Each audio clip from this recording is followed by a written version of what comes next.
Emotional intelligence, EQ, and your emotional brain. Let's see if we can figure out how this thing works so that we can improve how this thing works and have a positive impact on your emotional intelligence. I think the easiest way to explain this through a simple story. A couple of years ago, my wife and I, before we had children, somehow found it easier to travel. So we take this trip. We book a trip to Dominican Republic, Punta Cana, right on the coast. And while we're there, I thought, let's do a romantic horseback riding excursion. This is what I pictured. This picture was not taken on that trip. We take a boat to where we're going to ride the horses. We hike up through the woods and get to the top of a plateau. Unbelievable view of the ocean from this plateau.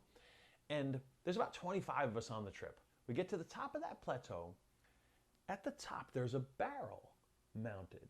A barrel, 55-gallon drum, mounted sideways in the air with 4 ropes, 2 in the front and 2 in the back, holding onto that barrel. Then there's a saddle bolted to the barrel, little post with a sign that says rodeo training. I wasn't sure when I saw the sign what it meant, but I thought, why they put the sign there. But I thought, I'll hop on, I'll do some rodeo training. Turns out the ropes were more like bungees and they were mounted on a swivel so the barrel could rock a little bit and swivel side to side. So I hop on and I'm in rodeo training. The guide goes to get the horses and everyone in our group, all 24, not me, line up to get our horses. The guide brings out horse number 1, goes to person number 1 in line. Horse number 2, person number 2 in line. Horse number 3, person number 3 in line. Horse number 4, and I'll never forget this, he comes walking out with horse number 4. Not person number 4 in line. He looks rodeo training guy. Come on over. So I go over, get on the horse. I played a lot of basketball, a lot of baseball in my life, a lot of sports. Thought, I'm a pretty big guy, about 6'4". Thought, he's picking a horse that can handle me. That's probably what it is. I get on my horse. My horse. Yeah.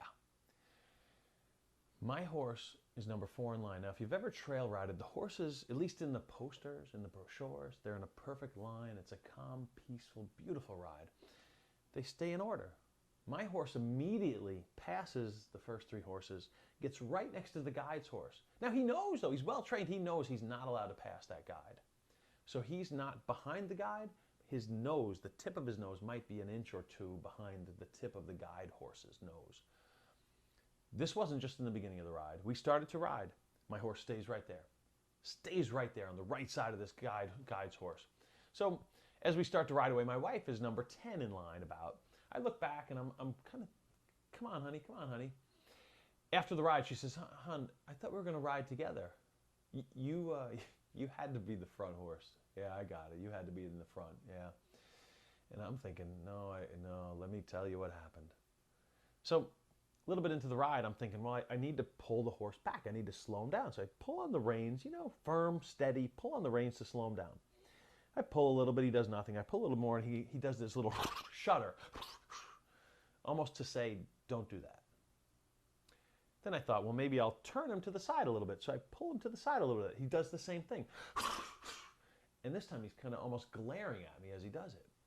So I thought I'll pull a little bit more. I pull a little bit more. This time he does this, and he tries to nip my calf. Now, with Dominican Republic, it's beautiful out. I have shorts on. He tries to take a little bite out of my flesh, out of my shin. So I thought, well, this isn't going well, but I want to be riding back next to my wife for this romantic ride.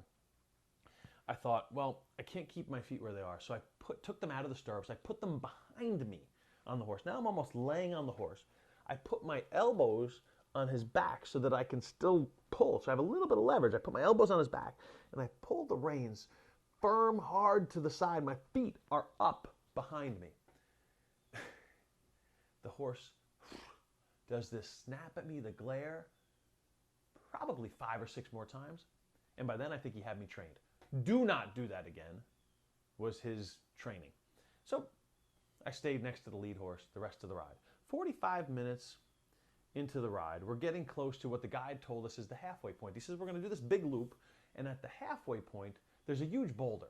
He says, at the halfway point, the horses know that from that point forward, I'm going to wait and bring up the rear of the line. And the horses know, they're trained that you can go back on the path at your own pace. Your call. You could trot a little gallop, up to you. Got it. We get close to that boulder, the halfway point. It took about 45 minutes to get to this halfway point. We get to that halfway point, the guide slows down, and it's almost like there was a line in the sand or a starting gate. Bang! My horse breaks into a full gallop the whole way back. Straight back, gets to the water trough, slams on the brakes, dunks his head into the water trough. He's drinking the water. And I'm thinking, I got to get off of this thing, but I'm not going near that mouth. So I scoot towards the back of the horse and I jump backwards off of the horse. Let me ask you a question. Who was in charge of my ride? Yeah, the horse. From what moment was the horse in charge of my ride?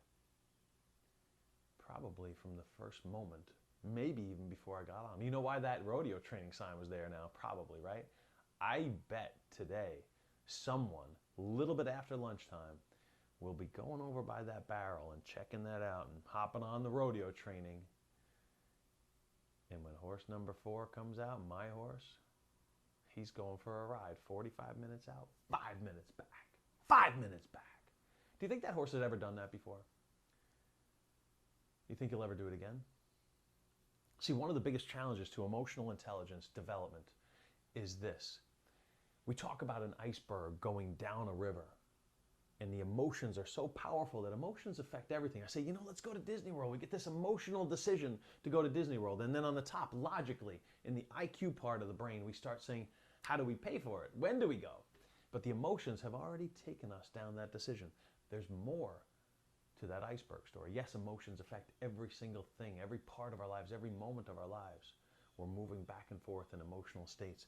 There's more to the iceberg story, and that is that this horse, which represents the non-conscious part of our brains, our habits, about 90-95% of your life is controlled by habits. You drive to work, you don't think about it the whole way there, right? You hop in the car, you throw on your seatbelt, you put the key in. You're not consciously saying I have to do all these things. It just happens. Just happens. Because your horse is trained. Your horse did it. The horse, the non-conscious part, the rider, the conscious part. Horse is very, very powerful and has made this pattern before, this 45-minute out, 5-minute back, 45-minute out, 5-minute back, has made that loop in so many scenarios before. When these few things happen, this is what I do. I get overwhelmed. I get upset. I get depressed. I get sad. I get excited. I get inspired. When these things happen, bang, bang, bang, 45 minutes out, 5 minutes back. So much of our emotional responses to things are in the non-conscious part of the brain. Where your emotions come from is at the core of your non-conscious brain. So the question is this. For 20, 30, 40, 50, 60, I don't know how many years, your horse has been trained. Who trained your horse? Who trained your horse? A whole bunch of things went into it, right? Now, how do we retrain those responses? And part of the solution, going back to the iceberg picture, is to take things that today happen just on a habit, 45-5, and bringing them to the conscious, creating an awareness. Jonathan Fanning, your emotional brain. I hope this serves you.